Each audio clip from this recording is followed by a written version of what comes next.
Police officer বেয়া নহয়, কিন্তু যদি আপোনাৰ কপালখন বেয়া আৰু আপোনাক যদি কোনোবা ডেঞ্জাৰ পুলিচ অফিচাৰে ফোন কৰি পেলাই থানালৈ মাতে, তেন্তে এইকেইটা কথা মনত ৰাখিব। প্ৰথম কথাটো হ'ল, আপোনাক যদি পুলিচে ফোন কৰি থানাত মাতি পালে কিবা এখন ব্লেংক পেপাৰত আপোনাৰ চিগনেচাৰ মাৰিব দিয়ে বা আপোনাৰ কিবা ক্ৰাইম নকৰা ক্ৰাইম এটা আপোনাক মানি ল'বলৈ কয়, তেন্তে ভয় নাখাব, কাৰণ থানাত দিয়া ষ্টেটমেণ্ট কোৰ্টত এডমিছিবল নহয়।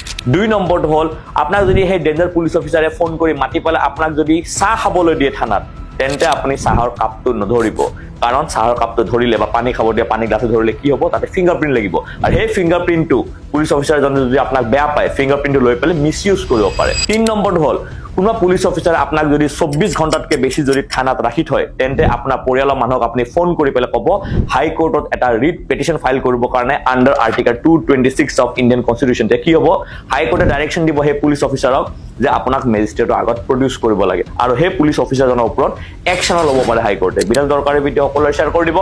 জয় অসম।